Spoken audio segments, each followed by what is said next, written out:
Two Colorado school teachers are stranded on a remote Alaska island by all things, a maritime union strike. So they drove from Colorado. They were making their way back to the mainland when the strike started. Well, Denver 7's Lance Hernandez spoke to the couple by FaceTime, and Lance say they are not stressing out. They're not yet, but worried. Some passengers have some health issues that need to be attended to before too long. The Colorado couple had planned a vacation there for quite a while. Sarah Newman doing some doctoral research. She and her husband, Andrew Carroll, are also on their honeymoon. Now, they drove up from Colorado via the world-famous Alaska Highway. It took them a week to get there. They got to see giant caribou migrating north, even went backpacking and camping in the backcountry of Denali. After making their way to Ketchikan on a ferry boat, the boatman went on strike. The couple says others who were on that ferry are in a bigger hurry to get back home than they are. Lots of other people on the ferry, a gentleman on dialysis, a lot of other people who are, being have really pressing things to get back. We've been unfortunately going back and forth a lot with trying to all deal with the barge and flights and everything, so we haven't had a chance to kind of get around town.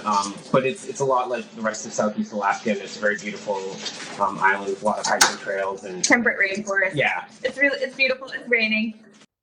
Now, the couple is trying to get their car put on a barge and sent to Seattle. They don't know when it's going to get there. They plan to fly to Seattle on Monday and will then just wait for their car. Amazingly, they're not that frustrated. They say they love Alaska. They've had a great time, and this is going to be just another memory of that trip. It's pretty good preparation for marriage in general. It's an adventure. That is an adventure. Thank you, Lance.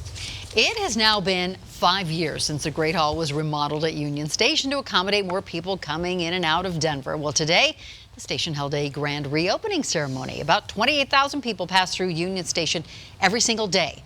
And since the remodel, it now has 14 Colorado-based restaurants and retail shops.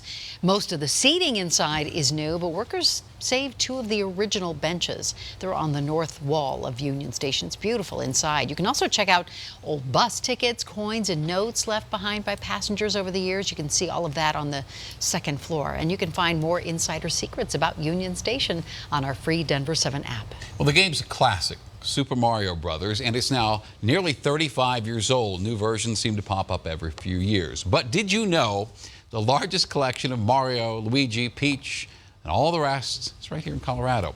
Brett Martin lives in Castle Rock, holds the Guinness World Record for the largest video game collection in the world. He calls himself the curator of the Video Game Memorabilia Museum, and the whole collection can be found in his basement. And Martin says the reactions he gets are priceless. Wow, or holy something, or oh my God, or, what have you done? What have you done? What have you done? I had that once, yeah.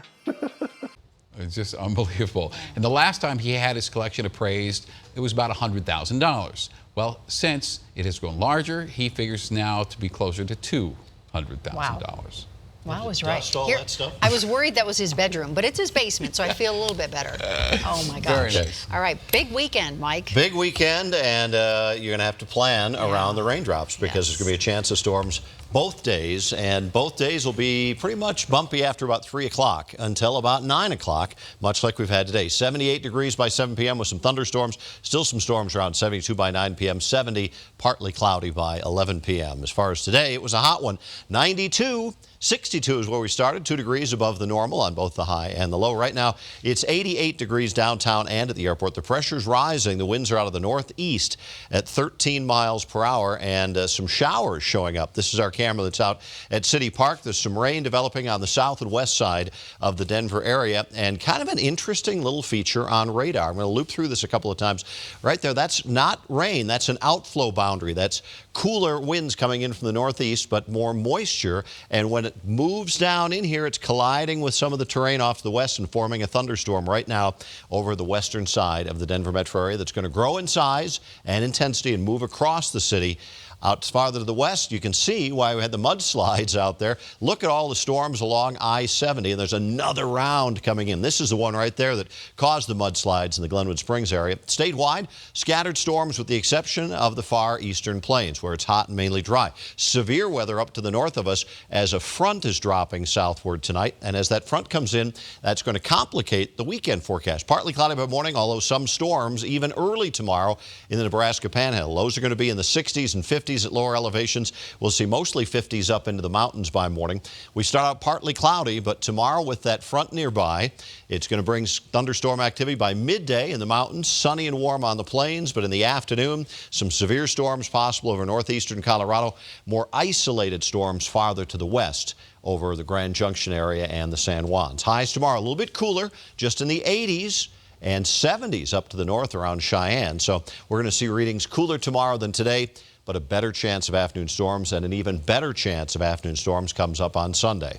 Sorry about that, but it is that time of year. Evening storms, then partly cloudy later, and 63. For tomorrow, partly cloudy and dry in the morning. Storms likely after about 3 p.m. High temperature 87. On Sunday, the storms might even start a little sooner, more like 1 or 2 in the afternoon, a high of 85. Then, early next week, gets hotter and drier again, back to the low to mid-90s with the rain chances dropping off, followed by a return to the stormier pattern by the end of next week. Not liking this trend of dry and hot in the middle and stormier toward the weekends. Have to work on